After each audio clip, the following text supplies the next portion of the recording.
गांव भैरवनपुर नदी के किनारे बसा हुआ था। चारों ओर खेत और घने जंगल फैले हुए थे। गांव में दिन के समय सब कुछ सामान्य था।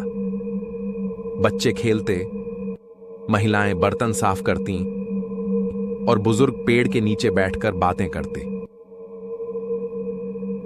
लेकिन जैसे ही सूरज ढलता, गांव के हर घर में दरवाजे बंद हो जाते और चुप्पी इतनी गहरी होती कि किसी के कदम की आवाज भी कहीं दूर से सुनाई देती। सुधा बुआ, गांव की सबसे बूढ़ी औरत, लकड़ी की लाठी टिकाते हुए घर के बाहर खड़ी थी। अरे सुनो, सूरज डूब गया। घरों में बंद हो जाओ। रात के बाद जो भी बाहर निकलेगा, भैरवी उसकी राह देख रही है।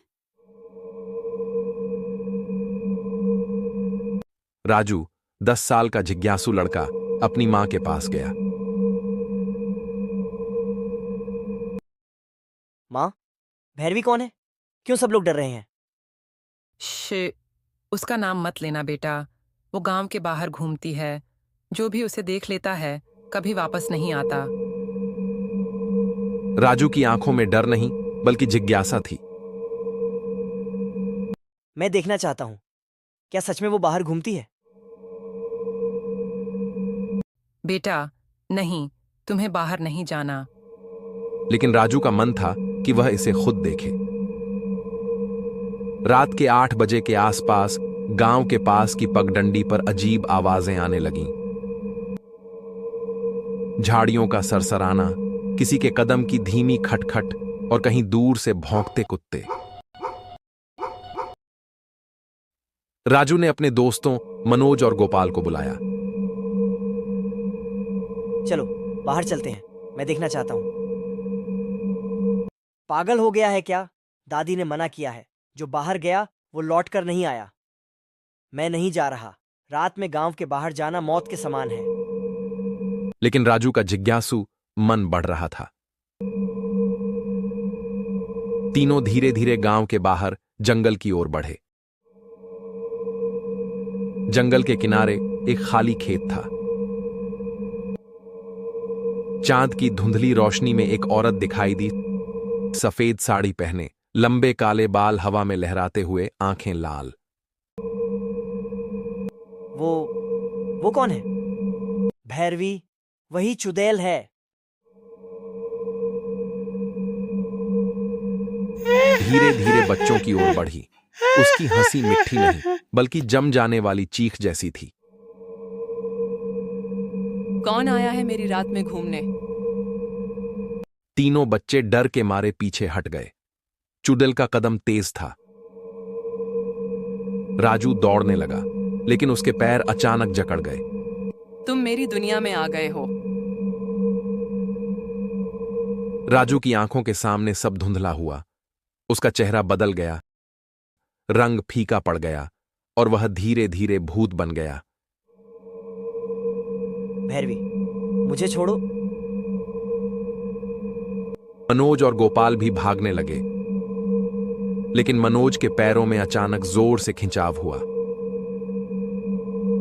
अगली सुबह उसकी लाश कुएं के पास मिली। चेहरा डर और भय से सिहर रहा था। गोपाल भाग गया, लेकिन वह भी अगले दिन जंगल के पास मिला, आंखें खुली, होंठों पर झुकी हुई हंसी। अगली सुबह गांव में दहशत फैल गई।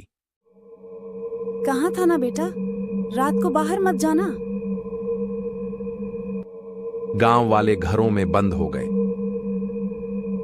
रात को जंगल और खेतों की तरफ कोई नहीं जाता, लेकिन चुड़ैल फिर से बाहर घूमती। उसकी हंसी, पैरों की खटखट और धीमी चीखें सुनाई देती। कोई भी उसे सामना नहीं कर सकता।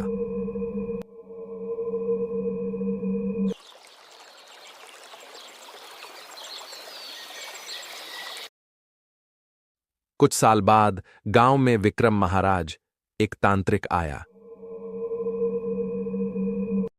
वह रात के 12 बजे गांव के बाहर गया, हाथ में ताबीज और मंत्रों की किताब लिए। भैरवी, अब तुम्हें शांति मिलेगी। मैं तुम्हें मुक्त करूंगा। चुड़ैल ने उसकी ओर देखा।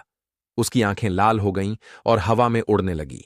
विक्रम ने मंत्र पढ़ना शुरू किया। ओ देवी, तुम्हारी आत्मा अब मुक्त हो। चुड़ैल चीखी। उसकी आवाज जंगल और खेतों में गूंजी। धीरे धीरे उसकी परछाई हल्की हुई और अंततः धुंध में गायब हो गई।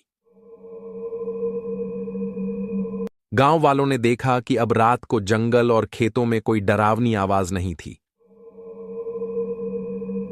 राजू, मनोज और गोपाल की आत्माएं भी मुक्त हो गईं। अब भी सतर्क रहना। रात को घर के बाहर मत निकलना। कोई भी चूदल की याद मत करना। गांव के लोग अब रात को सुरक्षित महसूस करने लगे।